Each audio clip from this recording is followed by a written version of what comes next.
Hi all welcome back to Rekha Channagiri YouTube channel. ಎಲ್ಲರೂ ಹೇಗಿದ್ದೀರಾ? I hope ಎಲ್ಲರೂ ಚೆನ್ನಾಗಿದ್ದೀರಾ ಅಂದ್ಕೊಂಡಿದ್ದೀನಿ. ಇದು ನೋಡಿ ಫ್ರೆಂಡ್ಸ್, ನಾನು ಈ ಸೊಪ್ಪನ್ನ ತುಂಬ ದಿನ ಆಯಿತು ಎಲ್ಲೂ ನೋಡಿರಲಿಲ್ಲ. ನಾವು ಮನೆ ಶಿವಮೊಗ್ಗ ಹೋದ ತೊಗೊಂಬಂದ್ವಿ. ಇದು ಕೆಂಪು ದಂಟಿನ ಸೊಪ್ಪು ಅಂತ. ಯೂಶ್ವಲಿ ಮೊದಲೆಲ್ಲ ಹಳ್ಳಿ ಕಡೆ ಸಿಗ್ತಾಯಿತ್ತು, ಇವಾಗ ಮಾರೋರು ಕಡಿಮೆ ಆಗಿದ್ದಾರೆ ಇಲ್ಲಿ ಚನ್ನಗಿರಿಲಿ. ಹಾಗಾಗಿ ನಾವು ಹೊರಗಡೆ ಶಿವಮೊಗ್ಗ ಹೋದಾಗ ಈ ಥರದ್ದು ವಿಶೇಷವಾದ ಸೊಪ್ಪು ಸಿಕ್ಕಾಗ ತೊಗೊಂಡು ಬರ್ತೀನಿ. ನೋಡಿ ಎಲ್ಲ ನೀಟಾಗಿ ಕ್ಲೀನ್ ಮಾಡ್ತಾಯಿದ್ದೀನಿ. ಸೊ ತೊಗೊಂಡು ಬಂದು ಒಂದು 2 ಡೇಸ್ ಆಗಿತ್ತು. ಏನು ಗೊತ್ತಾ ಫ್ರೆಂಡ್ಸ್, ಈ ಸೊಪ್ಪುಗಳು ತಂದಿನೇ ಮಾಡಬೇಕು. ಬಟ್ ನಾನು ಬಸಳೆ ಸೊಪ್ಪು ತಂದಿದ್ದೆ ಮತ್ತು ದಂಟಿನ ಸೊಪ್ಪು ತಂದಿದ್ದೆ. ಸಬ್ಬಸಿಗೆ ಸೊಪ್ಪು ಸ್ವಲ್ಪ ಭಾಳ ಇತ್ತು, ಹಾಗಾಗಿ ಒಂದೇ ದಿನ ಎಲ್ಲ ಖಾಲಿ ಮಾಡೋಕ್ಕಾಗಲಿಲ್ಲ. ಹಾಗಾಗಿ ಒಂದೊಂದು ದಿನ ಒಂದೊಂದು ಸೊಪ್ಪನ್ನು ಮಾಡ್ತಾಯಿದ್ದೆ. ಸೊ ನಿಮ್ಮ ಹತ್ರ ರೆಸಿಪಿ ಶೇರ್ ಮಾಡ್ಕೋಬೇಕು ಅನ್ನಿಸ್ತು, ಹಾಗಾಗಿ ಶೇರ್ ಮಾಡ್ಕೋತಾ ಇದ್ದೀನಿ. ಏನಿಲ್ಲ ಫ್ರೆಂಡ್ಸ್, ಸೊಪ್ಪನ್ನ ಸ್ವಲ್ಪ ನೀಟಾಗಿ ಕ್ಲೀನ್ ಮಾಡ್ಕೋಬೇಕು. ಯೂಶ್ವಲಿ ಎಲ್ಲರಿಗೂ ಗೊತ್ತಿರೋದೆ, ಬಟ್ ಈ ಥರ ಚಿಕ್ಕ ಚಿಕ್ಕ ಸೊಪ್ಪಲ್ಲಿ ತುಂಬ ಹುಲ್ಲು ಗಲೀಜು ಎಲ್ಲ ಇರುತ್ತೆ. ಹಾಗಾಗಿ ನೀಟಾಗಿ ಕ್ಲೀನ್ ಮಾಡಿ ಚಿಕ್ಕದಾಗಿ ಕಟ್ ಮಾಡಿ ವಾಶ್ ಮಾಡಿಡೋಣ ಅಂತ ರೆಡಿ ಮಾಡ್ತಾಯಿದ್ದೀನಿ. ಫ್ರೆಂಡ್ಸ್, ಇವಾಗ ಮಳೆಗಾಲ ಅಲ್ವಾ, ತುಂಬ ಚೆನ್ನಾಗಿ ಸೊಪ್ಪು ಸಿಗ್ತಾಯಿದೆ. ಸೊಪ್ಪನ್ನ ನಾವು ಸೀಸನ್ ವೈಸು ಯಥೇಚ್ಛವಾಗಿ ಯಾವ ಸೀಸನಲ್ಲಿ ಕಡಿಮೆ ರೇಟಿಗೆ ಸಿಗುತ್ತೆ ಅದನ್ನು ಯೂಸ್ ಮಾಡಬೇಕು. ತುಂಬ ಕಾಸ್ಟ್ಲಿದೆಲ್ಲ ಸೀಸನ್ದೆಲ್ಲ ತಿನ್ನಬಾರ್ದು, ಅಷ್ಟು ಹೆಲ್ತಿಗೆ ಒಳ್ಳೆಯದಲ್ಲ. ಸೊ ಬಜೆಟ್ ಫ್ರೆಂಡ್ಲಿನೂ ಇರುತ್ತೆ, ಹೆಲ್ತಿಗೂ ತುಂಬ ಒಳ್ಳೆಯದಿರುತ್ತೆ. ನೋಡಿ, ಮಳೆಗಾಲದಲ್ಲಿ ಸ್ವಲ್ಪ ಕಡಿಮೆ ರೇಟಿಗೆ ಸೊಪ್ಪು ಸಿಗುತ್ತೆ, ಬಟ್ ಸ್ವಲ್ಪ ನೀಟಾಗಿ ಕ್ಲೀನ್ ಮಾಡ್ಕೋಬೇಕಷ್ಟೇ. ಈ ಸೊಪ್ಪನ್ನ ಪಲ್ಯನೂ ಮಾಡಿದರೂ ಚೆನ್ನಾಗಿರುತ್ತೆ, ಸಾಂಬಾರಿಗೂ ಚೆನ್ನಾಗಿರುತ್ತೆ. ಬಟ್ ಇದನ್ನು ಚಿಕ್ಕದಾಗಿ ಕಟ್ ಮಾಡಿಕೊಂಡು ನೀಟಾಗಿ ಒಗ್ಗರಣೆ ಹಾಕ್ಕೊಂಡು ತಿಂದರೆ ಡೈರೆಕ್ಟಾಗಿ ನಮಗೆ ಅದರದ್ದು ಬೆನಿಫಿಟ್ಸೇ ಸಿಗುತ್ತೆ. ನೋಡಿ ಎಷ್ಟು ಕಲರ್ಫುಲ್ಲಾಗಿ ಎಷ್ಟು ಚೆನ್ನಾಗಿತ್ತು. ನಂಗೆ ನೋಡೋದ್ರಲ್ಲೇ ತುಂಬ ಅಟ್ರಾಕ್ಷನ್ ಅನ್ನಿಸ್ತು, ಹಾಗಾಗಿ ತೊಗೊಂಡು ಬಂದಿದ್ದೆ. ನೀಟಾಗಿ ಚೆನ್ನಾಗಿ ಕ್ಲೀನ್ ಮಾಡಿ ಒಂದು 1/2 hour ಆಯಿತು. ಇಷ್ಟು ಕ್ಲೀನ್ ಮಾಡಿ ಚಿಕ್ಕದಾಗಿ ಕಟ್ ಮಾಡಿಬಿಟ್ಟು, ಸೊ ನಾನಿವಾಗ ನೀರಲ್ಲಿ ಹಾಕ್ಬಿಟ್ಟು ಸ್ವಲ್ಪ ಉಪ್ಪು ಹಾಕ್ಬಿಟ್ಟು ಚೆನ್ನಾಗಿ ವಾಶ್ ಮಾಡ್ತೀನಿ. ಒಂದು 5 minutes ಸೋಪ್ ಮಾಡಿಬಿಟ್ಟು ಒಂದು 2 ಸಲ ವಾಶ್ ಮಾಡಿದ್ರೆ ಸೊಪ್ಪು ನೀಟಾಗುತ್ತೆ. ವಾಶ್ ಮಾಡಿ ನಾನು ಈ ಥರ ಸ್ಟ್ರೈನರಲ್ಲಿ ಹಾಕ್ಕೊಂಡ್ಬಿಡ್ತೀನಿ ಒಂದು 10 ನಿಮಿಷ. ಆಮೇಲೆ ಫ್ರೆಂಡ್ಸ್ ನೋಡಿ, ಇಲ್ಲಿ ಇದು ಕಬ್ಬಿಣದ ಬಾಣಲಿ. ನಾನು ಯಾವಾಗಲೂ ಹೇಳೋದು ಏನು ಗೊತ್ತಾ, ಸೊಪ್ಪುಗಳನ್ನು ಒಗ್ಗರಣೆ ಹಾಕಬೇಕಾದ್ರೆ ಆದಷ್ಟು ಐರನ್ ಅಥವಾ ಕಾಸ್ಟ್ ಐರನ್ನೇ ಯೂಸ್ ಮಾಡಬೇಕು. ತುಂಬ ಒಳ್ಳೆಯದು. ಅದ್ರದ್ದು ಏನು ಬೆನಿಫಿಟ್ಸ್ ಇರುತ್ತಲ್ಲ ಸೊಪ್ಪು, ಅದೆಲ್ಲ ಏನು ಚೆನ್ನಾಗಿ ಎಕ್ಸ್ಟ್ರಾಕ್ಟ್ ಆಗುತ್ತೆ. ಸೊ ನೋಡಿ ಫ್ರೆಂಡ್ಸ್, ಒಗ್ಗರಣೆಗೆ ಕರಿಬೇವು, ಬೆಳ್ಳುಳ್ಳಿ, ಕಾಯಿ ತುರಿ ಫ್ರೆಶ್ ಆಗಿ ತುರಿತಿರೋವಂಥದ್ದು, ಈರುಳ್ಳಿ ಮತ್ತು ಒಣಮೆಣಸಿಕಾಯಿ ರೆಡಿ ಮಾಡಿ ಇಟ್ಕೊಂಡಿದ್ದೀನಿ. ಫ್ರೆಂಡ್ಸ್, ಯಾವಾಗಲೂ ಆ ಸೊಪ್ಪು ಒಗ್ಗರಣೆಗೆ ಜಜ್ಜಿರೋ ಬೆಳ್ಳುಳ್ಳಿ ಮತ್ತು ಒಣಮೆಣಸಿಕಾಯಿ ಕಂಪಲ್ಸರಿ ಹಾಕಿ, ತುಂಬ ಚೆನ್ನಾಗಿರುತ್ತೆ. ಹಸಿಮೆಣಸಿಕಾಯಿಗಿಂತ ಒಣಮೆಣಸಿಕಾಯಿ ತುಂಬ ಒಳ್ಳೆಯದು ಸೊಪ್ಪು ಒಗ್ಗರಣೆಗೆ. ಆಮೇಲೆ ಇದಕ್ಕೆ ನಾನು ಸಿಂಪಲ್ ಒಗ್ಗರಣೆ, ಸ್ವಲ್ಪ ಎಣ್ಣೆ, ಸಾಸಿವೆ, ಜೀರಿಗೆ, ಕಡಲೆಬೇಳೆ ಮತ್ತು ನಾನು ಏನು ಹೇಳಿದ್ನಲ್ಲ ಒಣಮೆಣಸಿಕಾಯಿ, ಬೆಳ್ಳುಳ್ಳಿ, ಸ್ವಲ್ಪ ಈರುಳ್ಳಿ ಹಾಕ್ಬಿಟ್ಟು ಇವಾಗ ಜಸ್ಟು ಶಾಲೋ ಫ್ರೈ ಮಾಡ್ತೀನಿ. ಜಾಸ್ತಿ ಈರುಳ್ಳಿನ ಮಾಗಿಸ್ಕೋಬಾರ್ದು, ಅಂದರೆ ತುಂಬ ಉರಿಯೋದು ಅಂತಾರಲ್ಲ ಆ ಥರ ಮಾಡಬಾರ್ದು. ಸ್ವಲ್ಪ ಸಿಂಪಲ್ಲಾಗಿ ಇರಲಿ. ಆಮೇಲೆ ಸ್ವಲ್ಪ ಉಪ್ಪು ಹಾಕ್ಬಿಟ್ಟು ಒಂದು 5 ನಿಮಿಷ, ಒಂದು 1 to 2 minutes ಬಿಟ್ಬಿಟ್ರೆ ಅದು ಚೆನ್ನಾಗಿ ಕ್ರಿಸ್ಪ್ ಆಗುತ್ತೆ. ಫ್ರೆಂಡ್ಸ್, ಈ ಸೊಪ್ಪಿಂದ ಬೆನಿಫಿಟ್ಸ್ ಏನು ಅಂತಂದರೆ, ಯೂಶ್ವಲಿ ಯಾವುದೇ ಸೊಪ್ಪಾಗಲಿ ನಮ್ಮ ಕಣ್ಣಿಗೆ ತುಂಬ ಒಳ್ಳೆಯದು. ಅದೇ ರೀತಿ ಆ ಸೊಪ್ಪಿನದಲ್ಲಿ ತುಂಬ ಫೈಬರ್ ಇರುತ್ತೆ, ಅಂದರೆ ನಾರಿನಂಶ ಇರೋದ್ರಿಂದ ನಮ್ಮ ಡೈಜೆಷನ್ನು ತುಂಬ ಚೆನ್ನಾಗಾಗುತ್ತೆ. ಕಾನ್ಸ್ಟಿಪೇಷನ್ ಇರೋದಾಗಿರ್ಬೋದು, ಅದೆಲ್ಲ ಸ್ವಲ್ಪ ಅವಾಯ್ಡ್ ಆಗುತ್ತೆ. ಹಾಗಾಗಿ ನಮ್ಮ ಡಯೆಟ್ಟಲ್ಲಿ ಯಥೇಚ್ಛವಾಗಿ ಸೊಪ್ಪನ್ನು ಯೂಸ್ ಮಾಡೋದು ತುಂಬ ಒಳ್ಳೆಯದು. ನೋಡಿ, ಸ್ವಲ್ಪ ಕಾಯಿ ತುರಿ ಹಾಕಿಬಿಟ್ಟು ಇವಾಗ ನಾನು ಸ್ವಲ್ಪ ನೀರನ್ನು ಹಾಕಿಬಿಟ್ಟು ಲೋ ಫ್ಲೇಮಲ್ಲಿ ಇಟ್ಬಿಟ್ಟು ಅದನ್ನು ಕ್ಲೋಸ್ ಮಾಡ್ತೀನಿ.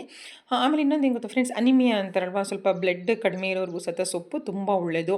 ಎಸ್ಪೆಷಲಿ ಮಕ್ಕಳಿಗೆ, ಸ್ವಲ್ಪ ವಯಸ್ಸಾಗಿರುವಂಥವ್ರಿಗೆ, ಪ್ರೆಗ್ನೆನ್ಸಿ ಇರೋರಿಗಂತೂ ಹೇಳೋದೇ ಬೇಡ. ಸೊಪ್ಪು ತುಂಬ ಒಳ್ಳೆಯದು. ಯಥೇಚ್ಛವಾಗಿ ವಾರದಲ್ಲಿ 3 ದಿನ 4 ದಿನ ಸೊಪ್ಪು ತಿನ್ನೋದ್ರಿಂದ ಬ್ಲಡ್ ತುಂಬ ಚೆನ್ನಾಗಿ ಇಂಪ್ರೂವ್ ಆಗುತ್ತೆ, ಬೋನ್ಸ್ ಡೆವಲಪ್ಮೆಂಟ್ ತುಂಬ ಚೆನ್ನಾಗಾಗುತ್ತೆ. ಯಾವ ಏಜು ಅಂತಲ್ಲ ಫ್ರೆಂಡ್ಸ್, ಮಕ್ಕಳಾಗಿರ್ಬೋದು, ಏಜಲ್ಲಿ ವಯಸ್ಸಾಗಿರೋರ್ಗಾಗಿರ್ಬೋದು, ಪ್ರೆಗ್ನೆನ್ಸಿ ಇರೋರ್ಗಾಗಿರ್ಬೋದು, ಎಲ್ಲರಿಗೂ ಈ ಸೊಪ್ಪು ತುಂಬ ಒಳ್ಳೆಯದು. ಆಮೇಲೆ ಕಡಿಮೆ ರೇಟ್ಗೂ ಸೊಪ್ಪು ಸಿಗುತ್ತೆ. ಒಂದು 10 rupees 20 rupees ಕೊಟ್ಟರೆ ಸೊ ಒಂದು ಟೈಮ್ಗೆ ಫ್ಯಾಮಿಲಿಯವರೆಲ್ಲರೂ ಈ ರೀತಿ ಸೊಪ್ಪನ್ನ ಒಗ್ಗರಣೆ ಹಾಕ್ಕೊಂಡು ಸೈಡ್ ಡಿಶ್ ಥರ ತಿನ್ನೋಷ್ಟು ಬಂದೇ ಬರುತ್ತೆ. ಸೊ ಹಾಗಾಗಿ ಸೊಪ್ಪನ್ನು ಆದಷ್ಟು ಯೂಸ್ ಮಾಡೋದು ತುಂಬ ಒಳ್ಳೆಯದು. ಆ ಸೊಪ್ಪಿಗೆ ನಾನು ಕಾಂಬಿನೇಷನ್ ಆಗಿ ಫ್ರೆಂಡ್ಸ್ ಆ್ಯಕ್ಚುಲಿ ಚಪಾತಿ ಮಾಡೋಣ ಅಂತ ಹಿಟ್ಟನ್ನು ಕಲಸಿಟ್ಟಿದ್ದೆ. ಫ್ರೆಂಡ್ಸ್, ಇದು ನಾರ್ಮಲ್ ಚಪಾತಿ ಹಿಟ್ಟು, ಇದರಲ್ಲಿ ಯಾವುದೇ ರೀತಿ ನಾನು ಮಲ್ಟಿಗ್ರೇನ್ ಮಿಕ್ಸ್ ಮಾಡಿಲ್ಲ. ಅಂಗಡಿಲಿ ರೆಡಿ ತೊಗೊಂಬರ್ತೀವಲ್ಲ ಅದೇ ಚಪಾತಿ ಹಿಟ್ಟು. ಯೂಶ್ವಲಿ ನಾವು ಅನ್ನಪೂರ್ಣ ಒಂದು 5 kg ಪ್ಯಾಕೆಟ್ ತರಿಸ್ಬಿಡ್ತೀನಿ. ಫ್ರೆಂಡ್ಸ್ ಏನು ಗೊತ್ತಾಯಿತು, ಮಾಮೂಲಿ ನೀವು ಏನು ಚಪಾತಿಗೆ ರೆಗ್ಯುಲರ್ ಚಪಾತಿ ಕಲಿಸ್ತೀರೋ ಅದೇ ಚಪಾತಿ ಹಿಟ್ಟಿಂದ ಯಾವ ರೀತಿ ಡಿಫ್ರೆಂಟಾಗಿ ಚಪಾತಿ ಮಾಡೋದಂತ ತೋರಿಸ್ತೀನಿ. ಇದಕ್ಕೆ ಚಪಾತಿ ಅಂತಾರೆ, ಸ್ಪೆಷಲ್ ಚಪಾತಿ ಅಂತಾರೆ, ಪುಲ್ಕ ಅಂತಾರೆ, ಆಮೇಲೆ ಪರೋಟ ಅಂತಾರೆ. ಸೊ ಒಂದೇ ಹಿಟ್ಟಿಂದ ಯಾವ ರೀತಿ ಡಿಫ್ರೆಂಟಾಗಿ ಚಪಾತಿ ಮಾಡ್ಬೋದು ಅನ್ನೋದನ್ನು ನಾನು ತೋರಿಸ್ತೀನಿ. ಟೇಸ್ಟು ನೀವು ಯಾವ ರೀತಿ ಡಿಫ್ರೆಂಟಾಗಿ ಮಾಡ್ತೀರೋ ಅದೇ ರೀತಿ ಬರುತ್ತೆ, ಒಂದಕ್ಕೊಂದು ಕಂಪೇರೇ ಆಗೋಲ್ಲ ಟೇಸ್ಟು. ಸೊ ಹಾಗಾಗಿ ವಿಡಿಯೋನ ಎಲ್ಲೂ ಸ್ಕಿಪ್ ಮಾಡಿದೆ ನೋಡಿ, ತುಂಬ ಚೆನ್ನಾಗಿರುತ್ತೆ. ಒಂದೇ ಥರ ಚಪಾತಿ ಮಾಡಿಕೊಟ್ಟು ಬೇಜಾರಾದರೆ ಈ ರೀತಿ ಮಾಡಿ ನೋಡಿ. ಫಸ್ಟು ಚಿಕ್ಕದಾಗಿ ಪೂರಿ ಸೈಜಲ್ಲಿ ಒಂದು ಬಿಲ್ಲೆ ತೊಗೊಂಡಿದ್ದೀನಿ. ಇದನ್ನು ನಾನು ಜಸ್ಟ್ ಪೂರಿನ ನೀವು ಯಾವ ರೀತಿ ರೆಡಿ ಮಾಡ್ತೀರೋ ಅದೇ ರೀತಿಯೇ ಮಾಡಬೇಕು. ಇದಕ್ಕೆ ಪುಲ್ಕ ಅಂತ ಕರೀತಾರೆ. ಯೂಶ್ವಲಿ ಡಾಬಾಗಳಲ್ಲಿ ರಾಜಸ್ಥಾನ್ ಸೈಡು, ನಾರ್ತ್ ಇಂಡಿಯನ್ ಸೈಡೆಲ್ಲ ಪುಲ್ಕ ಅಂತ ಮಾಡ್ತಾರಲ್ಲ, ಆ ರೀತಿ ಬರೀ ಚಪಾತಿ ತಿಂದು ಬೇಜಾರಾದರೆ ಈ ರೀತಿ ಪುಲ್ಕ ಮಾಡ್ಕೊಳ್ಳಿ ಫ್ರೆಂಡ್ಸ್, ತುಂಬ ಚೆನ್ನಾಗಿರುತ್ತೆ. ಚಪಾತಿನೇ ಟೇಸ್ಟ್ ಬೇರೆ ಇರುತ್ತೆ, ಪುಲ್ಕನೇ ಟೇಸ್ಟ್ ಬೇರೆ ಇರುತ್ತೆ. ಸೊ ಹಾಗಾಗಿ ನಾನು ಹೇಳ್ತಾ ಇದ್ದೀನಿ, ಒಂದೇ ಚಪಾತಿ ಹಿಟ್ಟನ್ನು ಯೂಸ್ ಮಾಡಿಬಿಟ್ಟು ಯಾವ ರೀತಿ ಡಿಫ್ರೆಂಟಾಗಿ ವೆರೈಟಿ ಆದಂತಹ ಚಪಾತಿನ ಮಾಡ್ಬೋದು ಅಂತ ನಾನು ತೋರಿಸ್ಕೊಡ್ತೀನಿ ನೋಡಿ. ಈ ರೀತಿ ಎರಡನ್ನು ನಾನು ರೆಡಿ ಮಾಡ್ಕೊಂಡಿದ್ದೀನಿ. ಸೊ ಅದು ಚಿಕ್ಕದಾಗಿ ಪುಲ್ಕ ಆಯಿತು. ಸೊ ಇವಾಗ ನೆಕ್ಸ್ಟು ಬನ್ನಿ, ನಾನೀಗ ಪುಲ್ಕನಾದರೂ ಮಾಡ್ಬೋದು, ಇಲ್ಲ ಎಸ್ಪಿನಾದರೂ ಮಾಡ್ಬೋದು, ಸ್ಪೆಷಲ್ ಚಪಾತಿ ಇಲ್ಲ ಪರಾಟ ಯಾವ ರೀತಿ ಬೇಕಾದರೂ ಮಾಡ್ಬೋದು. ಇದೇ ಹಿಟ್ಟನ್ನು ಯೂಸ್ ಮಾಡಿಬಿಟ್ಟು ನೀವು ಪೂರಿ ಮಾಡಿದ್ರೆ ಅದು ಪೂರಿ ಆಗುತ್ತೆ. ಜಸ್ಟ್ ಇದನ್ನು ಎಣ್ಣೆಲಿ ಫ್ರೈ ಮಾಡಿದ್ರೆ ಅದು ಪೂರಿ ಆಗುತ್ತೆ. ಇಲ್ಲ ಇದನ್ನು ರೋಲ್ ಎಂಥದ್ದು ಈ ಲೇಯರ್ ಪರಾಟ ಅಂತಲೂ ಮಾಡ್ಬೋದು. ಬಟ್ ನನಗೆ ಇವತ್ತು ಹಿಟ್ಟೂ ಜಾಸ್ತಿ ಇರಲಿಲ್ಲ, ಆಮೇಲೆ ಟೈಮು ಇರಲಿಲ್ಲ, ಮನೆಯವರು ಇರಲಿಲ್ಲ, ನಾನು ಮಕ್ಕಳು ಅಷ್ಟೇ. ಸೊ ಹಾಗಾಗಿ ಸಿಂಪಲಾಗಿ ಸ್ವಲ್ಪ ಮಾಡ್ಕೊತಾ ಇದ್ದೀನಿ. ಇದು ನೋಡಿ ಫ್ರೆಂಡ್ಸ್, ಚಪಾತಿ ನೀವು ಮನೇಲಿ ಏನು ಯೂಶ್ವಲಿ ಮಾಡ್ತಿರಲ್ಲ ಅದೇ ಚಪಾತಿ ಇದು. ಸೊ ಅಲ್ಲಿ ಸೈಡಿಗೆ ನಾನು ಏನು ಎರಡು ರೆಡಿ ಮಾಡಿಟ್ಟಿದ್ದೀನಲ್ಲ ಅದು ಪುಲ್ಕ ಅಂತ ಕರೀತಾರೆ. ಅದು ಮಾಮೂಲು ರೆಗ್ಯುಲರಾಗಿ ನೀವು ಏನು ಚಪಾತಿನ ಸ್ವಲ್ಪ ಜಸ್ಟ್ ಒಂದು ಲೇಯರ್ ಅದನ್ನು ಉಜ್ಕೊಂಡು ರೆಡಿ ಮಾಡ್ಕೊತಿರಲ್ಲ ಅದನ್ನು ಚಪಾತಿ ಅಂತ ಹೇಳ್ಬೋದು. ಸೊ ನೆಕ್ಸ್ಟ್ ನೋಡಿ, ಇಷ್ಟು ದಪ್ಪ ನಾನು ಇದನ್ನು ಉಚ್ಕೊಂಡಿದ್ದೀನಿ ಫ್ರೆಂಡ್ಸ್. 2 ಚಪಾತಿನ ಉತ್ಕೋಬೇಕು, ಅದಕ್ಕೆ ದೋಸ್ತಿ ರೋಟಿ ಅಂತ ಕರೀತಾರೆ. ಸೊ ಏನು ದೋಸ್ತಿ ರೋಟಿ ಅಂತ ನಾನು ತೋರಿಸ್ತೀನಿ ಬನ್ನಿ. ಒಂದೇ ಸೈಜಿಗೆ 2 ಚಪಾತಿನ ಲಟ್ಟಿಸ್ಕೋಬೇಕು. ಮಾಮೂಲಿ ಯಾವುದೇ ಸೈಜ್ಗೆ ನೀವು ಚಪಾತಿ ಲಟ್ಟಿಸ್ಕೋತೀರೋ ಅದೇ ಸೈಜ್ಗೆ ಲಟ್ಟಿಸ್ಕೊಂಡು ಮಾಮೂಲು ಅದಕ್ಕೆ ಸ್ವಲ್ಪ ಎಣ್ಣೆನ ನೀಟಾಗಿ ನೋಡಿ, ನಾನು ಈ ರೀತಿ ಬ್ರಷ್ ಸಹಾಯದಿಂದ ನೀಟಾಗಿ ಎಣ್ಣೆನ ಅದಕ್ಕೆ ಹಚ್ಚುತ್ತಾ ಇದ್ದೀನಿ. ಸೊ ಅದಾದಮೇಲೆ ಅದಕ್ಕೆ ಈ ರೀತಿ ಫೋಲ್ಡ್ ಮಾಡಿಬಿಟ್ಟು ಇದನ್ನು ಟ್ರಯಾಂಗಲ್ ಆಗಿ ಉದ್ದುವಂಥದ್ದು. ಸೊ ಇದಕ್ಕೆ ನಾವೇನಂತ ಕರಿತೀವಿ, ಸ್ಪೆಷಲ್ ಚಪಾತಿ ಅಂತ ಕರಿತೀವಿ. ಸಾರಿ ಫ್ರೆಂಡ್ಸ್, ಫಸ್ಟಿಗೆ ಹೇಳಿದ್ದು ನಾನು ದೋಸ್ತಿ ರೋಟಿಗೆ, ನೆಕ್ಸ್ಟ್ ತೋರಿಸ್ತೀನಿ. ಇದು ಟ್ರಯಾಂಗಲ್ ಚಪಾತಿ ಅಥವಾ ಟ್ರಯಾಂಗಲ್ ನಾವು ಮನೇಲಿ ಇದನ್ನು ಸ್ಪೆಷಲ್ ಚಪಾತಿ ಅಂತ ಕರಿತೀವಿ, ಅಂತ ಕರಿತೀವಿ. ನಮ್ಮ ಮನೆಯವರು ಏನಾದ್ರು ತಿನ್ಬೇಕು ಅನ್ಸೋ ನನಗೆ 2 ಮಾಡಿಕೊಟ್ಬಿಡು ಅಂತಂದರೆ ನಾನು ಆ ರೀತಿ ಟ್ರಯಾಂಗಲ್ ಚಪಾತಿನ ಮಾಡಿಕೊಡ್ತೀನಿ. ಒಂದು ಚಪಾತಿನ ನೀಟಾಗಿ ಉಚ್ಕೊಂಡು ಅದಕ್ಕೆ ಎಣ್ಣೆನ ಸವರ್ಬಿಟ್ಟು ಅದನ್ನು ಟ್ರಯಾಂಗಲ್ ಈ ಬಾದಾಮ್ ಪುರಿ ಶೇಪಿಗೆ ಕಟ್ ಅಂದರೆ ಅದನ್ನು ಫೋಲ್ಡ್ ಮಾಡಿಕೊಂಡು ಮತ್ತೆ ಮಾಮೂಲು ಅದನ್ನು ಉಜ್ಜಿದ್ರೆ ಅದು ಸ್ಪೆಷಲ್ ಚಪಾತಿ ಆಗುತ್ತೆ. ಇದು ನೋಡಿ ಫ್ರೆಂಡ್ಸ್, ದೋಸ್ತಿ ರೋಟಿ ಅಂತಂದರೆ 2 ಚಪಾತಿನ ಉಚ್ಕೋಬೇಕು, ಅಂದರೆ ನೀವು ಲಟ್ಟಿಸ್ಕೊಂಡು ಒಂದು ಚಪಾತಿಗೆ ಈ ರೀತಿ ಎಣ್ಣೆನ ಹಚ್ಚಬೇಕು.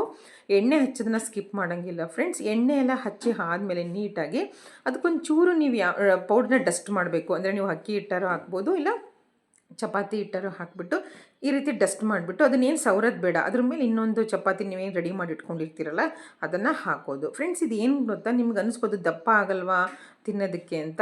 ನೋಡಿ ಈ ರೀತಿ ಅದನ್ನು ಎರಡನ್ನೂ ಅದನ್ನು ಒಂದ್ರ ಮೇಲೆ ಒಂದು ಹಾಕಿದ ಮೇಲೆ ಅದನ್ನು ಮತ್ತೆ ಉಚ್ಕೋಬೇಕು. ಅಂದರೆ ಇದು ಸ್ವಲ್ಪ ದೊಡ್ಡದಾಗುತ್ತೆ. 2 ಚಪಾತಿ ಒಂದು ಚಪಾತಿನ ಉದ್ದಿದ್ರೆ ಎಷ್ಟು ಅಗಲ ಆಗುತ್ತೋ ಅಷ್ಟೇ ಉಚ್ಕೋಬೇಕು. ಯಾಕಂದರೆ 2 ಬಿಲ್ಲೆ ಹಾಕಿರೋದ್ರಿಂದ ಉಜ್ಜದಂಗೆ ಅಂದರೆ ಚಪಾತಿನ ಲಟ್ಟಿಸ್ದಂಗೆ ತುಂಬ ಅಗಲ ಆಗುತ್ತೆ, ಬಟ್ ಬೇಯೋದು ಕಷ್ಟ ಆಗುತ್ತೆ. ಅದು ನೆಕ್ಸ್ಟು 2ನ್ನು ನಾವು ಸಪ್ರೇಟ್ ಮಾಡಬೇಕು ಬೇಯಿಸಿ ಆದಮೇಲೆ. ಸೊ ಹಾಗಾಗಿ ಫ್ರೆಂಡ್ಸ್, ನಾನು ಹೇಳ್ತಿರೋದು ನಿಮ್ಗೆ ಯಾವ ರೀತಿ ಕನೆಕ್ಟ್ ಆಗ್ತಿದೆ ಅಂತ ಗೊತ್ತಿಲ್ಲ, ಬಟ್ ವೀಡಿಯೋನ ಎಲ್ಲೂ ಸ್ಕಿಪ್ ಮಾಡಿದೆ ನೋಡಿ, ಆಯಿತಾ.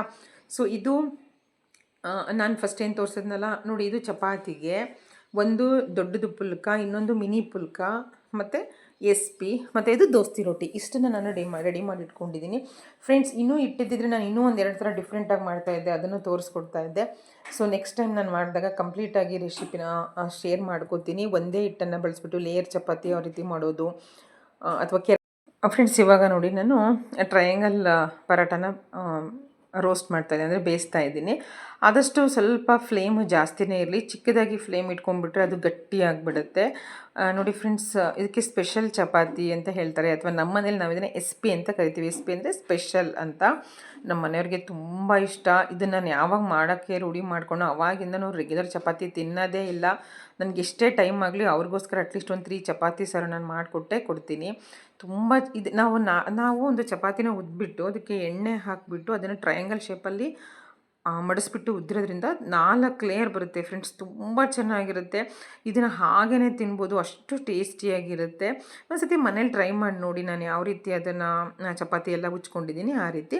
ಇದು ಮಾಮೂಲು ಚಪಾತಿ ಫ್ರೆಂಡ್ಸ್. ಇನ್ನೇನು ಯೂಶ್ವಲಿ ಎಲ್ಲರ ಮನೇಲೂ ಮಾಡೇ ಮಾಡ್ತೀರಲ್ವ, ಇದಕ್ಕೇನು ಸ್ಪೆಷಲ್ ಇಲ್ಲ. ಮಾಮೂಲು ಚಪಾತಿ ಉಜ್ಜುತ್ತೀರ, ಬೇಯಿಸ್ತೀರ. ಇದಕ್ಕೆ ಎಣ್ಣೆ ಹಾಕಿ ಬೇಯಿಸ್ತಾ ಇದ್ದೀನಿ. ಇದು ಒಂಥರ ಚಪಾತಿ. ಸೊ ಫಸ್ಟ್ ಮಾಡಿದ್ದು ಸ್ಪೆಷಲ್ ಚಪಾತಿ, ಇದು ಎರಡನೇ ಥರದ್ದು ಮಾಡ್ತಾ ಇರೋದು ನಾನು ಚಪಾತಿ. ಆದಷ್ಟು ಫ್ರೆಂಡ್ಸ್ ಚಪಾತಿನ ಸುಮ್ಮನೆ ರೊಟ್ಟಿ ಬೇಯಿಸ್ದಂಗೆ ಆಗಲೆಲ್ಲ ತಿರ್ವ ಹಾಕಬಾರ್ದು. ಹೈ ಫ್ಲೇಮ್ ಇರಬೇಕು. 2 ಸಲ ಹಿಂಗೆ ತಿರ್ವ ಹಾಕ್ಬಿಟ್ರೆ ನೀಟಾಗಿ ಚಪಾತಿ ರೆಡಿ ಆಗುತ್ತೆ. ನಾನು ಆಯಿಲ್ ಹಾಕ್ತಿದ್ದೀನಲ್ಲ, ಆವಾಗ ಒಂದು ಚೂರು ಸ್ಪಾಟ್ ಥರ ಬೀಳ್ತಾ ಇದೆ. ಅದು ಏನಿಲ್ಲ ಫ್ರೆಂಡ್ಸ್, ಮೊನ್ನೆ ನಾನು ಬೋಂಡ ಮಾಡಿದ್ನಲ್ಲ, ಸೊ ಆ ಹಿಟ್ಟನ್ನು ನಾನು ಚಪಾತಿ ಬೇಯಿಸೋಕ್ಕೆ ಯೂಸ್ ಮಾಡ್ತಿದ್ದೀನಿ. ಅದರಲ್ಲಿ ಒಂಚೂರು ಮೆಣಸಿನಕಾಯಿ ಬೀಜ ಇರುತ್ತಲ್ಲ, ಅದು ಬರ್ತಾ ಇದೆ ಅಷ್ಟೇ. ಹಾಗಾಗಿ ಜಸ್ಟ್ ರಿಮೂವ್ ಮಾಡ್ತಾ ಇದ್ದೀನಿ. ಸೊ ಎಣ್ಣೆ ಯಾವುದೇ ರೀತಿ ಗಲೀಜಿಲ್ಲ. ನೋಡಿ ಚಪಾತಿನ ನೀಟಾಗಿ ಬೇಯಿಸಾಯಿತು. ಇದು ಎರಡನೇ ಥರ ಚಪಾತಿ ನಾನು ತೋರಿಸಿರೋದ್ರಲ್ಲಿ. ಸೊ ಡಿಫ್ರೆಂಟ್ ಚಪಾತಿ ಮಾಡ್ತಿದ್ದೀನಿ ಅಂತ ಹೇಳಿದ್ನಲ್ಲ, ಹಾಗಾಗಿ ನೀವು ಹೇಳ್ತಿರ್ಬೋದು ಇದೆಲ್ಲನೂ ಒಂದೇ ಟೇಸ್ಟ್ ಬರುತ್ತೆ, ಒಂದೇ ಹಿಟ್ಟಲ್ವಾ ಅಂತ. ಇಲ್ಲ, ಖಂಡಿತ ನೀವು ಫ್ರೀ ಆಗಿದ್ದಾಗ ಮಾಡಿ ನೋಡಿ. ಸೊ ಒಂದೊಂದು ಚಪಾತಿ ನಾನು ಏನೀಗ ಡಿಫ್ರೆಂಟಾಗಿ ಉಜ್ಜಿಬಿಟ್ಟು ಡಿಫ್ರೆಂಟಾಗಿ ಬೇಯಿಸ್ತೀನಲ್ಲ, ಸೊ ಒಂದೊಂದು ಥರ ಟೇಸ್ಟ್ ಇರುತ್ತೆ. ಇದು ನೋಡಿ ದೋಸ್ತಿ ರೋಟಿ. ದೋಸ್ತಿ ಅಂತಂದರೆ ಇಬ್ಬರು ಸೇರಿಕೊಂಡ್ರೆ ನಾವು ದೋಸ್ತಿ ಅಂದರೆ ಫ್ರೆಂಡ್ಸ್ ಅಂತ ಹೇಳ್ತೀವಿ. ಸೊ ನಾವಿಲ್ಲಿ 2 ಚಪಾತಿನ ಉಜ್ಜಿಬಿಟ್ಟು ಅದಕ್ಕೆ ಮಧ್ಯ ಸ್ವಲ್ಪ ಅಕ್ಕಿ ಹಿಟ್ಟು ಮತ್ತು ಎಣ್ಣೆ ಹಾಕಿ ಮತ್ತೆ ಅದನ್ನು ಇನ್ನೂ ಸ್ವಲ್ಪ ಅಗಲವಾಗಿ ಉದ್ದಿರೋದ್ರಿಂದ ಇದು ಏನಾಗುತ್ತೆ, ಲೇಯರ್ ನೀಟಾಗಿ ಬಿಟ್ಕೊಳ್ಳುತ್ತೆ. ಸೊ ನಾನು ನೆಕ್ಸ್ಟ್ ತೋರಿಸ್ತೀನಿ ಫ್ರೆಂಡ್ಸ್. ಎಲ್ಲೂ ವಿಡಿಯೋ ಸ್ಕಿಪ್ ಮಾಡಿದೆ ನೋಡಿ, ಆಯಿತಾ. ತುಂಬ ಚೆನ್ನಾಗಿ ಬರುತ್ತೆ ಚಪಾತೀಸು. ಕೆಲವೊಬ್ಬರಿಗೆ ಇದು ಗೊತ್ತಿಲ್ಲ ಅಂತ ಹೇಳ್ತಾ ಇಲ್ಲ. ನನ್ನ ವೀಕ್ಷಕರಿಗೆ, ಯಾರಾದರೂ ನನ್ನ ಚಾನಲ್ ನೋಡ್ತಿರೋರಿಗೆ, ಗೊತ್ತಿಲ್ಲದಿರೋರಿಗೆ ಈ ರೆಸಿಪಿನ ನಾನು ಶೇರ್ ಮಾಡ್ತಾ ಇದ್ದೀನಿ. ಸೊ ಫ್ರೆಂಡ್ಸ್, ನಾನು ಮಾಡ್ತಿರೋ ವೀಡಿಯೋಗಳು, ನಾನು ಅಪ್ಲೋಡ್ ಮಾಡ್ತಿರೋ ವೀಡಿಯೋಗಳು ನಿಮಗಿಷ್ಟ ಆದರೆ, ನೀವು ರೆಗ್ಯುಲರಾಗಿ ನೋಡ್ತಾ ಇದ್ದರೆ, ಸೊ ಪ್ಲೀಸ್ ಒಂದು ಲೈಕ್ ಕೊಡೋದನ್ನು ದಯವಿಟ್ಟು ಮರಿಬೇಡಿ. ನಿಮ್ದು ಏನಾದರೂ ಕಮೆಂಟ್ಸ್ ಇದ್ದರೆ ಹೇಳಿ, ಹಾಕಿ ಶೇರ್ ಮಾಡ್ಕೊಳ್ಳಿ, ಆಯಿತಾ. ಅದೇ ರೀತಿ ನೀವಿನ್ನೂ ಸಬ್ಸ್ಕ್ರೈಬ್ ಮಾಡ್ಕೊಂಡಿಲ್ಲ ನನ್ನ ಚಾನಲ್ ಅಂದರೆ ಪ್ಲೀಸ್ ಸಬ್ಸ್ಕ್ರೈಬ್ ಮಾಡ್ಕೊಳ್ಳಿ. ನಿಮ್ಮ ಸಬ್ಸ್ಕ್ರಿಪ್ಷನ್ ನನಗೆ ತುಂಬ ಇಂಪಾರ್ಟೆಂಟ್ ಆಗುತ್ತೆ. ನೋಡಿ, ಇದು ದೋಸ್ತಿ ರೋಟಿ ರೆಡಿ ಆಯಿತು.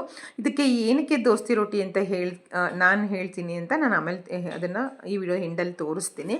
ಸೊ ನೆಕ್ಸ್ಟ್ ನೋಡಿ, ಇದು ರೋಟಿ ಪುಲ್ಕ ಅಂತ. ಅಂದರೆ ರೋಟಿ ಶೇಪಲ್ಲಿ ಉದ್ದಿರ್ತೀವಿ. ಇದನ್ನು ಫುಲ್ಕ ಥರ ನಾವು ಡೈರೆಕ್ಟಾಗಿ ಫ್ಲೇಮಲ್ಲಿ ನೆಕ್ಸ್ಟು ಬೇಯಿಸ್ಕೊತೀವಿ. ಫ್ರೆಂಡ್ಸ್, ಫುಲ್ಕ ಅಂತಂದರೆ ಏನು ಅಂತಂದರೆ, ಒಂದು 30% ನಾವು ಹಂಚ ಮೇಲೆ ಬೇಯಿಸ್ಕೊಂಡು ನೆಕ್ಸ್ಟು 70% ನಾವು ಹೈ ಫ್ಲೇಮಲ್ಲಿ ಈ ಹಪ್ಪಳ ಹಿಂಗೆ ಡೈರೆಕ್ಟಾಗಿ ಗ್ಯಾಸ್ ಮೇಲೆ ಸುಡ್ತೀವಲ್ಲ, ಆ ರೀತಿ ಸುಡ್ತೀವಿ. ಅದಕ್ಕೆ ನಾವು ಅದನ್ನು ಫುಲ್ಕ ಅಂತ ಕರೆಯೋದು. ಈ ರಾಜಸ್ಥಾನ್ ಢಾಬಾಗಳಲ್ಲಿ, ಅದೇ ರೀತಿ ನಾರ್ತ್ ಇಂಡಿಯನ್ ಸೈಡಲ್ಲೆಲ್ಲ ತುಂಬ ಫೇಮಸ್ಸು ಇದು ಫುಲ್ಕ ಅಂತ.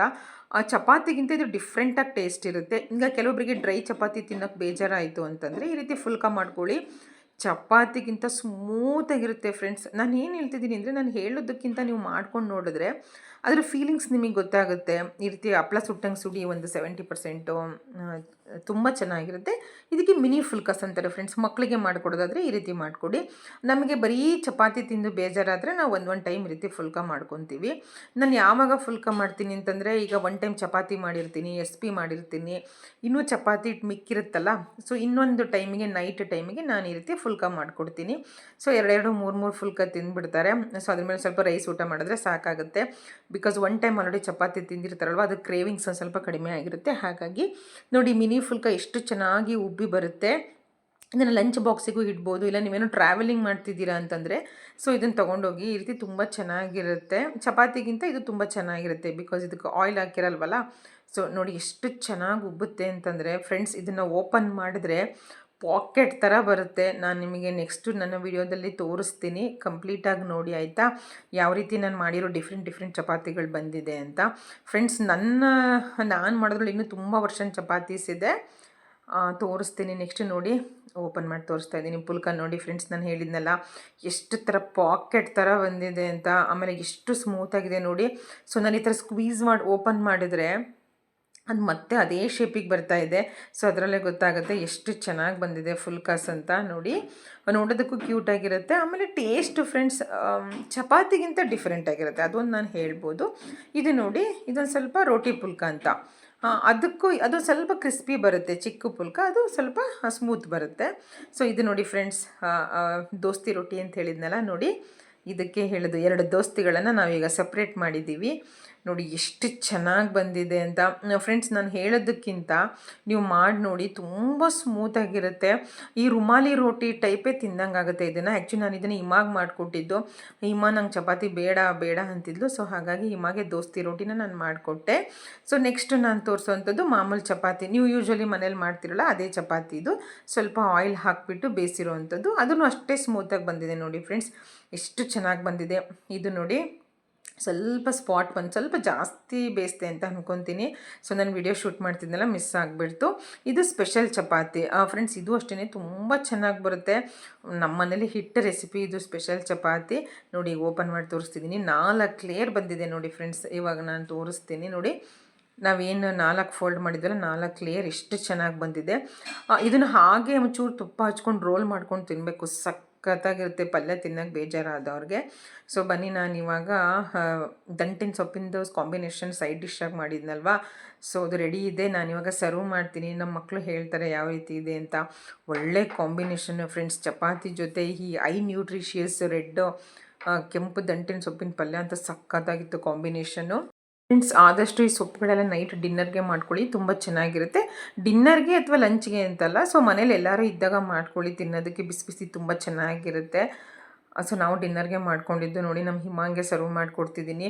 ಬೇಡ ಬೇಡ ಅಂದಳು. ಇದು 2 ದೋಸ್ತಿ ರೋಟಿ ಮತ್ತು ಕ್ಯೂಕ್ಯೂಂಬರ್ಸ್ ಜೊತೆ ಸೊಪ್ಪನ್ನು ಚೆನ್ನಾಗಿ ತಿಂದು. ಸೊ ಮಕ್ಕಳಿಗೆ ಹುಷಾರಿಲ್ಲ ಅಂದರೆ ನೋಡಿ ಫ್ರೆಂಡ್ಸ್, ಸ್ವಲ್ಪ ಈ ರೀತಿ ನಾವು ಆದಷ್ಟು ಏನಾದರೂ ಒಂದು ಸರ್ಕಸ್ ಮಾಡಿ ಅವ್ರಿಗೆ ಇಷ್ಟ ಆಗೋ ಥರ ಮಾಡಿ ಪ್ರೆಸೆಂಟ್ ಮಾಡಿ ಮಕ್ಕಳಿಗೆ ತಿನ್ನಿಸ್ಬೇಕಲ್ವಾ. ಸೊ ಮೆಡಿಷನ್ ತೊಗೋತಾ ಇರ್ತಾರೆ, ಹಾಗಾಗಿ ಸೊ ನನಗೂ ಸ್ವಲ್ಪ ತಿಂತಳೋ ಇಲ್ಲೋ ಅಂತ ಅಂದ್ಕೊಂಡಿದ್ದೆ, ಬಟ್ ತಿಂದು ಪರವಾಗಿಲ್ಲ. ನೋಡಿ ಫ್ರೆಂಡ್ಸ್, ಎಷ್ಟು ಚೆನ್ನಾಗಿದೆ ಅಂತ. ಕಲರ್ ಅಂತೂ ಸೊಪ್ಪಿಂದು ನೋಡಿ. ದೋಸ್ತಿ ರೋಟಿ ನಿಮ್ಗೆ ಅನಿಸ್ಬೋದು ಅದು ಹಸಿ ಹಸಿ ಇದೆಯಾ ಅಂತ. ಖಂಡಿತ ಹಸಿ ಹಸಿ ಇರಲ್ಲ, ಸಖತ್ತಾಗಿ ಸ್ಮೂತಾಗಿ ಬೆಂದಿರುತ್ತೆ. ಬರೀ ಮಕ್ಕಳಿಗೆ ಅಷ್ಟೇ ಅಲ್ಲ ಫ್ರೆಂಡ್ಸ್, ಈ ಹಲ್ಲಿಲ್ದಿರೋರಿಗೆ, ಬಾಣಂತಿಯವ್ರಿಗೆ, ವಯಸ್ಸಾಗಿರೋರ್ಗು ತುಂಬ ಚೆನ್ನಾಗಿರುತ್ತೆ. ಆ್ಯಕ್ಚುಲಿ ಅವತ್ತು ನಮ್ಮ ಮನೆಯವ್ರು ಇರಲಿಲ್ಲ, ದಾವಣಗೆರೆಗೆ ಸ್ವಲ್ಪ ಆಲ್ಟ್ ಆಗಿದ್ದರು. ಸೊ ಹಾಗಾಗಿ ನಾನು ಪಿಂಕು ಇಲ್ಲಿ ಸರ್ವ್ ಮಾಡ್ಕೋತಾ ಇದ್ದೀವಿ. ಅವಳು ನನಗೆ SP ಬೇಕು ಮಮ್ಮಿ ಅಂತಂದು. ಸೊ ಒಂದು ಹಾಫ್ SP ಮತ್ತು ಅವಳಿಗೆ ಫುಲ್ಕ ತುಂಬ ಇಷ್ಟ. ಫುಲ್ಕನ ಸರ್ವ್ ಮಾಡಿಕೊಡ್ತಾ ಇದ್ದೀನಿ. ಸೊ ನಾನು ಮಾಡಿದ್ದು ಒಂದು 6 ರಿಂದ 7 ಚಪಾತಿ. ಸೊ ನಾವು 3 ಜನ ಅದನ್ನು ಟೇಸ್ಟ್ ಮಾಡಿದ್ವಿ. ಸೊ ನೋಡಿ, ಒಂದು ಅರ್ಧ SP ಕೊಟ್ಟಿದ್ನಲ್ಲ, ಅದನ್ನು ರಿವ್ಯೂ ಕೊಡ್ತಿದ್ದಾಳೆ ಯಾವ ರೀತಿ ಇದೆ ಅಂತ. ಎಷ್ಟು ಲೇಯರ್ಸ್ ಬಂದಿದೆ ನೋಡಿ ಚಪಾತಿ. ನಿಜವಾಗ್ಲೂ ತಿಂತಾಯಿದ್ರೆ ತುಂಬ ಚೆನ್ನಾಗಿರುತ್ತೆ ಆ ಲೇಯರ್ ಚಪಾತಿ. ನಾವು ಮನೇಲಿ ಮಾಡ್ತಿರ್ತೀವಲ್ವ, ಸೊ ಹಾಗಾಗಿ ರೆಗ್ಯುಲರಾಗಿ ತಿಂತಾ ಇರೋದ್ರಿಂದ ನಾನು ಅದನ್ನು ಶೇರ್ ಮಾಡ್ಕೊಳ್ತಾ ಇದ್ದೀನಿ. ಫ್ರೆಂಡ್ಸ್, ನೀವು ಪ್ಲೀಸ್ ಮಕ್ಕಳಿಗೆ ಈ ರೀತಿ ಸ್ವಲ್ಪ ಟೈಮ್ ತೊಗೊಂಡು ಮಕ್ಕಳಿಗೆ ಈ ರೀತಿ ಡಿಫ್ರೆಂಟ್ ರೆಸಿಪಿ ಮಾಡಿಕೊಡಿ. ಖಂಡಿತ ಹೋಟೆಲ್ ಫುಡ್ಡನ್ನು ಮತ್ತೆ ಬಿಡ್ತಾರೆ. ನನ್ನ ಇನ್ನೂ ನೆಕ್ಸ್ಟ್ ವೀಡಿಯೋಸ್ನ ಇದೇ ರೀತಿ ನೋಡ್ತಾ ಇರಿ ಫ್ರೆಂಡ್ಸ್. ಒಳ್ಳೊಳ್ಳೆ ರೆಸಿಪಿಗಳನ್ನ ಹಾಕ್ತೀನಿ. ಈ ರೋಟಿ ಮತ್ತು ದಾಲ್ ಮಾಡಬೇಕು ಅಂತ ಇದ್ದೀನಿ ನೆಕ್ಸ್ಟು. ಅದನ್ನು ನಾನು ಮಾಡಿಬಿಟ್ಟು ನಾನು ವೀಡಿಯೋದಲ್ಲಿ ಅಪ್ಲೋಡ್ ಮಾಡ್ತೀನಿ. ಸೊ ನೋಡಿ, ಮಕ್ಕಳಿಗೆ ಊಟ ಕೊಡೋ ಅಷ್ಟರೊಳಗಡೆ 10:30 ಆಗೋಯಿತು ನನಗೆ. ಸೊ ಕೆಲವೊಂದು ಸಲ ಲೇಟ್ ಆಗುತ್ತೆ, ಬಿಕಾಸ್ ಸಂಜೆ ಏನಾದ್ರು ಸ್ನ್ಯಾಕ್ಸ್ ತಿಂದಾಗ ಸ್ವಲ್ಪ ಲೇಟ್ ಡಿನ್ನರ್ ಮಾಡ್ತಾರೆ. ಸೊ ನಮ್ಮ ಬುದ್ಧ ಆರಾಮಾಗಿ ರೆಸ್ಟ್ ತೊಗೋತಾ ಇದ್ದಾರೆ. ಐ ಹೋಪ್ ನಿಮ್ಗೆ ಈ ವಿಡಿಯೋ ಇಷ್ಟ ಆಗಿದೆ. ಸೊ ನೀವಿನ್ನು ಸಬ್ಸ್ಕ್ರೈಬ್ ಮಾಡ್ಕೊಂಡಿಲ್ಲ ಅಂದ್ರೆ ನನ್ನ ಚಾನಲ್ನ ಪ್ಲೀಸ್ ಸಬ್ಸ್ಕ್ರೈಬ್ ಮಾಡ್ಕೊಂಡು ನೋಡಿ ಆಯ್ತಾ. ಅದೇ ರೀತಿ ನಿಮ್ಮ ಫ್ರೆಂಡ್ಸ್ ಅಂಡ್ ಅಂತನಾರು ಕರಿಬೋದು ಅಥವಾ ಹಾಲಂತನಾರು ಕರಿಬೋದು. ಸೊ ನಾನು ನಮ್ಮ ನಿಮಗೆ ಹುಷಾರಿಲ್ಲ ಪ್ರತಿದಿನ ನೈಟು ಹುಷಾರಿರಲಿ ಬಿಡಿ ಎಲ್ಲರೂ ಕುಡಿಬೋದು. ಹುಷಾರು ಇಲ್ಲದೆ ಇರೋ ಮಕ್ಕಳಿಗೆ ಸ್ವಲ್ಪ ಬೇಗ ಬೆನಿಫಿಟ್ ಆಗುತ್ತೆ. ಇದು ಅರಿಶಿನದ ಕೊನೆ ಅಂತ ಬರುತ್ತಲ್ಲ ಇವಾಗ ಮಳೆಗಾಲದ ಸೀಸನ್ನು, ಆ ಹಸಿ ಅರಿಶಿನದ ಕೊನೆಯನ್ನು ನಾವು ಹಾಲಲ್ಲಿ ಚೆನ್ನಾಗಿ, ಅದು ಸ್ವಲ್ಪ ಹಾಕ್ಲಾದ್ರಂತೂ ಇನ್ನೂ ತುಂಬ ಒಳ್ಳೆಯದು, ಕಫ ಬೇಗ ಒಡೆಯುತ್ತೆ. ಸೊ ಹಾಲಿಗೆ ಚೆನ್ನಾಗಿ ತುರಿದ್ಬಿಟ್ಟು ಚೆನ್ನಾಗಿ ಕುದಿಸ್ಬಿಟ್ಟು ಅದಕ್ಕೆ ಸ್ವಲ್ಪ ಬೆಲ್ಲ ಮತ್ತು ಮೆಣಸು, ಈ ಪೆಪ್ಪರ್ ಅಂತಾರಲ್ಲ, ಅದನ್ನು ಕುಟ್ಟಿ ಹಾಕಿ ಚೆನ್ನಾಗಿ ಕುದಿಸಿ ಈ ರೀತಿ ಶೋಧಿಸಿ ಕೊಡಿ ಫ್ರೆಂಡ್ಸ್. ಮಕ್ಕಳಿಗೆ ತುಂಬ ಇಮ್ಯುನಿಟಿ ಬಿಸ್ಟ್ರಾಗಿ ಇದು ಕೆಲಸ ಮಾಡುತ್ತೆ, ವಯಸ್ಸಾಗಿರೋರ್ಗು ಮತ್ತು ಮಕ್ಕಳಿಗೂ. ಈ ವಿಡಿಯೋ ನನ್ನ ಚಾನಲಲ್ಲಿದೆ, ಪ್ಲೀಸ್ ವಾಚ್.